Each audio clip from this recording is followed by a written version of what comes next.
Alfredo Di Stefano, vainqueur en 1957 et 1959. De mon point de vue, Alfredo Di Stefano, c'est le meilleur joueur de toute l'histoire du football après Pelé. Alfredo Di Stefano avait 20 ans d'avance. C'était un avant-centre, mais il défendait, il remontait le ballon, il faisait la dernière passe et il marquait. Et en plus, c'était un vrai chef de bande. Alfredo Di Stefano, c'est le football en un seul homme, c'est Monsieur Football.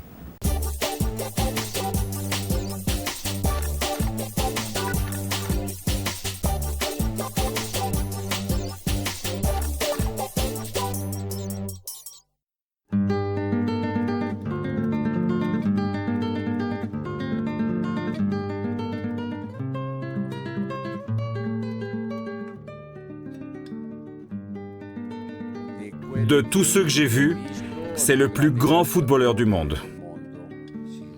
Le meilleur, celui que j'admirais le plus, Alfredo. Pour moi, ça a été le meilleur.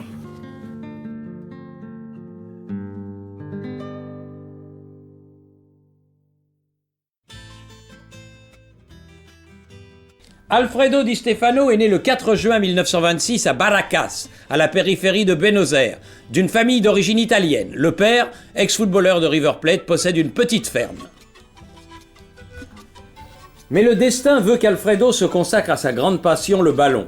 Ce jouet magique qui lui tiendra compagnie jusqu'à ses 40 ans et auquel, à la fin de sa carrière, il érigera un monument en bronze sur lequel figure une plaque « Gracias Vieja ». Merci ma vieille, qui deviendra le titre de son autobiographie. À 15 ans, il entre au redoutable club de River Plate au début des années 40 pour jouer avec l'équipe réserve. Mais tout va très vite pour lui, puisqu'à l'âge de 16 ans, il a déjà gagné sa place en équipe première. Toutefois, ses débuts ne se feront que 3 ans plus tard, le 15 juin 45.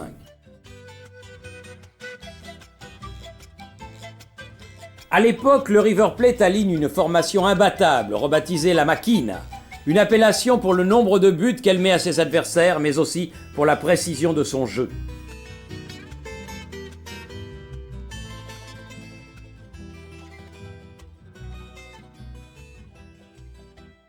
Di Stefano avant-centre, il débute en jouant à l'aile droite, car au centre officie El Maestro, Adolfo Pedernera, un des meilleurs joueurs argentins de l'histoire. Après un an au Huracán, où il marque 10 buts en 7 matchs, le talentueux garçon, joue creusé et fine moustache, est prêt à rentrer à la maison.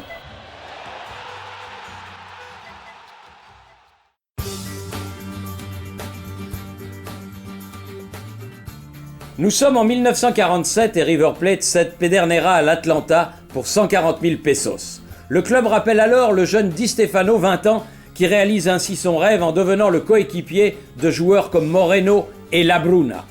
Le très rapide Di Stefano, qu'on appelle au pays Saeta Rubia, la flèche blonde, forme avec ses joueurs une des lignes d'attaque les plus redoutables de l'Amérique du Sud. Di Stefano, c'est le Real Madrid. Il a changé l'histoire de l'équipe merengue. Et moi, je n'ai pas eu la chance de le voir jouer, mais tout le monde est d'accord. Chaque fois que l'on pose une question à propos de cette époque-là, la reconnaissance et l'admiration sont indiscutables. Le River Plate remporte le championnat avec une moyenne de 3 buts par match. Un tiers a été marqué par Di Stefano, alors âgé de 21 ans, meilleur buteur avec 27 réalisations en 30 matchs.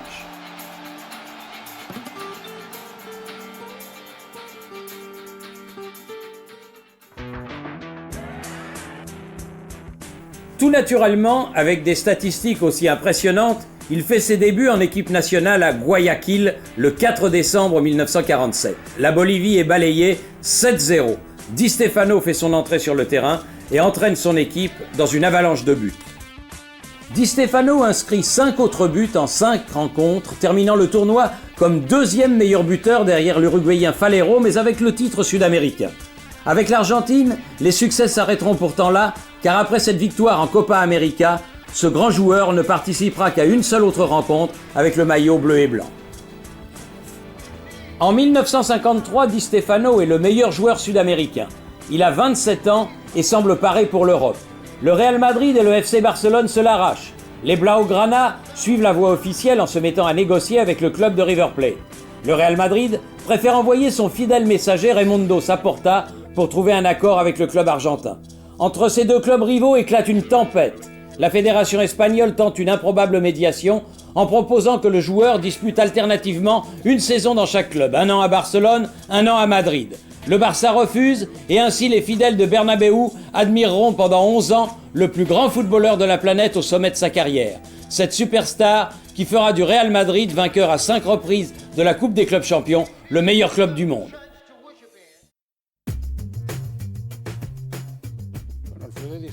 Personnellement, je crois que Alfredo Di Stefano a été le plus grand joueur de l'histoire du Real Madrid, depuis les années 50 jusqu'à nos jours. Il a imprégné de son style toutes les générations suivantes. C'était pour son époque un athlète déjà.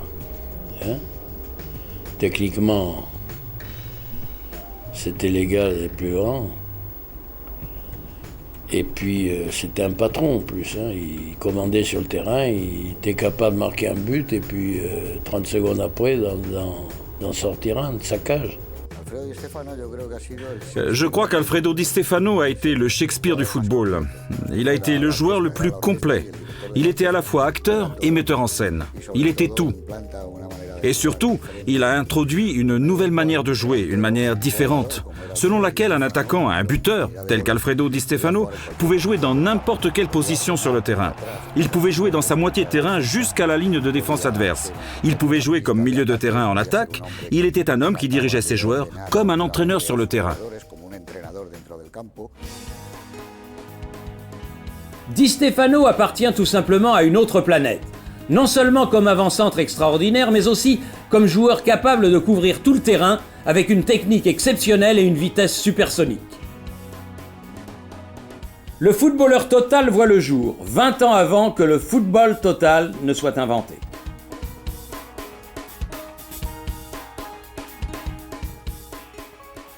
Di Stefano fait ses débuts dans la Liga en atomisant justement le FC Barcelone par 5-0. La flèche blonde plante 4 flèches dans les buts blaugrana, rien que ça. Au cours de cette rencontre joue également un jeune et rapide ailier gauche, Francisco Paco Gento. Bernabeu, le célèbre président du Real, l'avait engagé la même année que Di Stefano. Voici donc l'épine dorsale de la formidable attaque qui va bientôt dominer l'Europe.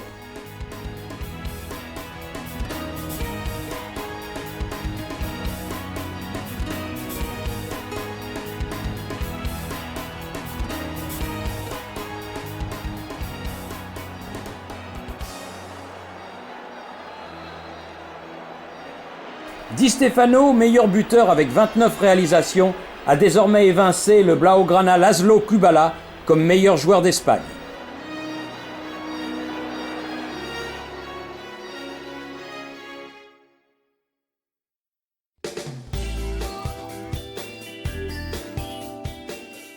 La saison suivante, le Real Madrid gagne de nouveau le championnat et se qualifie pour la première édition de la Coupe des clubs champions, compétition sur laquelle il bâtira sa légende.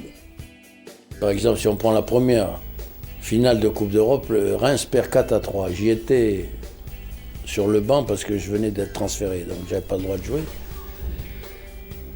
Reims a mené 2-0 et a mené 3-2. Ça veut dire que si Reims avait gagné cette première Coupe d'Europe, le Real n'aurait pas eu le droit de la jouer parce qu'il n'était pas champion d'Espagne. La première édition voit le jour durant la saison 55-56. 16 équipes au départ et le Real bat successivement les Suisses du Servette, les Yougoslaves du Partizan de Belgrade et le Milan AC.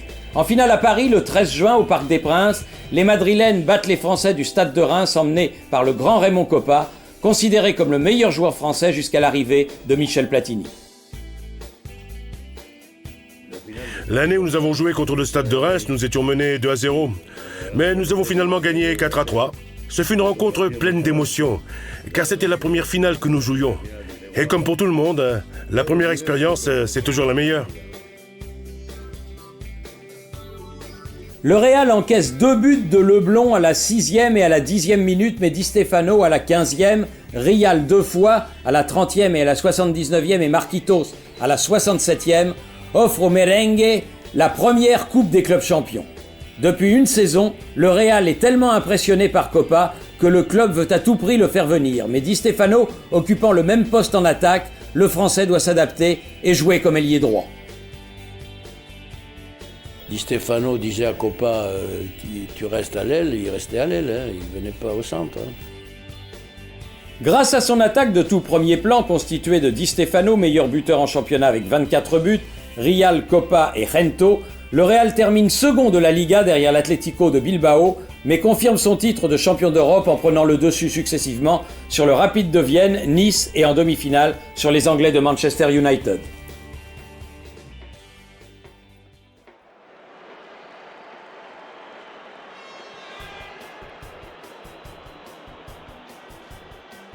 El Estadio Santiago Bernabéu fue escenario en la temporada anterior del encuentro final de la Copa Europea entre la Fiorentina y el Real Madrid.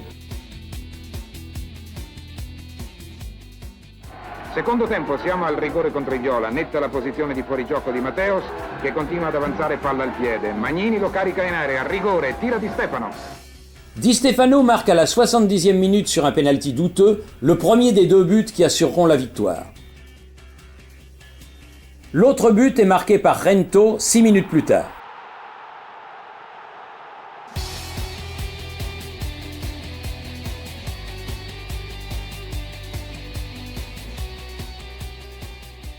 Cette année-là, le Real Madrid remporte également la Liga et Di Stefano, avec 31 réalisations, est sacré meilleur buteur pour la 3e fois. Suite à sa saison magique, Di Stefano remporte le prix du meilleur joueur d'Espagne de l'année et le Ballon d'Or.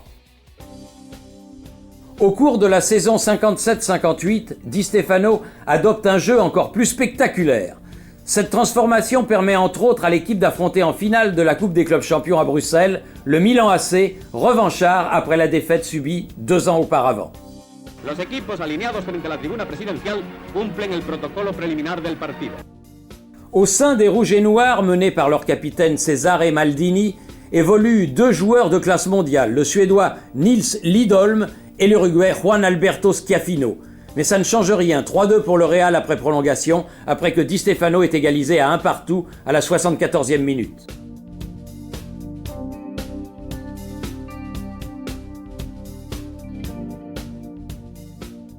Alfredo termine de nouveau meilleur buteur du tournoi avec 10 réalisations.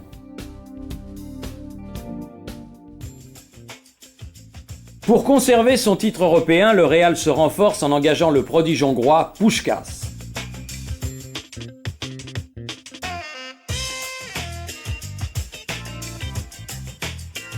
À Stuttgart, le 3 juin 1959, le Real s'impose pour la seconde fois face au Stade de Reims d'Albert Batteux et gagne sa 4e Coupe d'Europe des clubs champions consécutive. Por segunda vez, el Stade de Reims es el contrincante de los blancos en encuentro decisivo para la posesión del trofeo continental. Se va a producir el segundo gol madrileño que acabará con las esperanzas del Reims. Di Stefano bate a Cologna con un disparo rápido. Di Stefano y Gento bloquean admirablemente la pelota en colaboración con Santisteban. Y tras este saque directo de los franceses termina el encuentro con la victoria española por 2-0. Las banderitas blancas se agitan en los graderíos y Fárraga muestra el trofeo de los campeones. Le trophée console l'équipe d'avoir manqué la victoire en championnat remporté par Barcelone malgré le 5e titre de meilleur buteur, 25 réalisations de Di Stefano, qui conclut une énième année de triomphe avec son 2e Ballon d'Or. En 1960 se conclut l'épopée du Grand Real. Au pays, la suprématie appartient déjà au Barça, mais en Europe, c'est encore les Madrilènes qui dominent. La finale de la Coupe des clubs champions avec une nouvelle fois le Real se dispute à Lambton Park de Glasgow le 18 mai devant 127 000 spectateurs. Gento alla sinistra numero 11, Puskás, mezzala sinistra numero 10, centravanti, Di Stefano numero 9.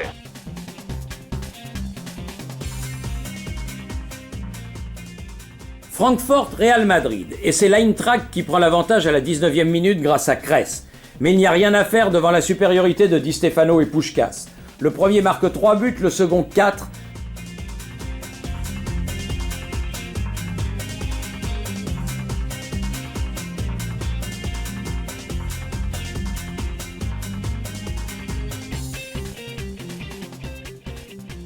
La rencontre, une des plus belles et des plus prolifiques en but en finale de la Coupe d'Europe des clubs champions, se conclut sur le score de 7-3. Pour le Real Madrid, c'est le 5e titre européen consécutif. Sur le plan club, on peut dire qu'il a un palmarès époustouflant parce qu'il a été meilleur buteur. Après, quand il est venu à Madrid, il a été le patron, ça veut dire qu'il n'était pas en pointe, il jouait au milieu de terrain, il distribuait le jeu, mais ça ne l'a pas empêché d'être meilleur buteur. C'est alors une nouvelle compétition qui voit le jour, appelée la Coupe intercontinentale, dans laquelle les champions d'Europe se mesureront aux champions d'Amérique du Sud. Et les adversaires du Real Madrid seront les Uruguayens du Pénarol. À Madrid, le 1-2 entre Di Stefano et Puskás à la 3e minute ouvre le bal et permet au Real de remporter ce trophée grâce à une victoire retentissante 5-1.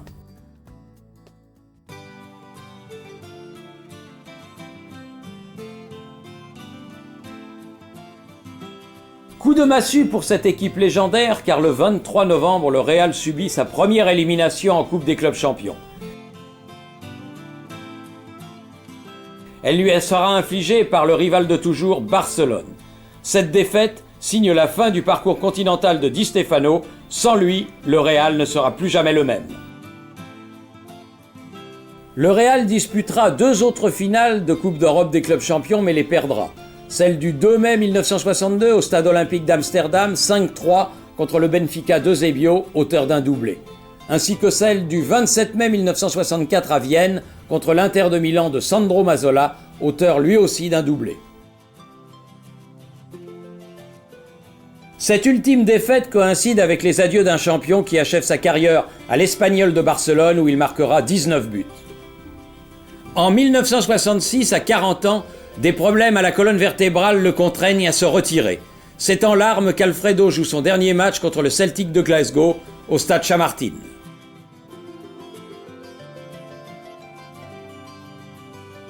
Le plus grand regret de la carrière de l'As argentin remonte à 4 années plus tôt, lors de la Coupe du Monde, où il n'a pas pu fouler le terrain. À 36 ans au Chili, se présente pourtant sa dernière occasion de briller avec son équipe, l'Espagne.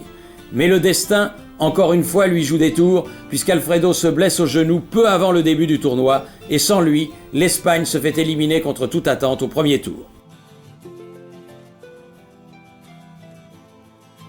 Ma vie, c'est celle d'un enfant qui a rêvé de jouer pour son équipe, qui a rêvé de débuter en première division et qui a rêvé de jouer dans l'équipe nationale. Son handicap, c'est qu'il n'a pas joué de Coupe du Monde, mais sinon, il a gagné quand même 5 Coupes d'Europe. Aujourd'hui, si le Real Madrid est ce qu'il est, c'est parce qu'Alfredo Di Stefano est arrivé là en 1953. Sinon, l'histoire du Real Madrid aurait été différente. Et sans aucun doute, pire. C'est le plus grand joueur de l'équipe. Et il se peut qu'il y ait eu des joueurs qui ont fait des choses plus belles ou meilleures. Mais le joueur le plus complet, tout au long des 90 minutes de jeu, et qui était à même de diriger une équipe, eh bien c'était uniquement Alfredo Di Stefano. D'après vous, qui était le plus grand joueur du monde? Eh bien, sincèrement, je crois que c'était moi.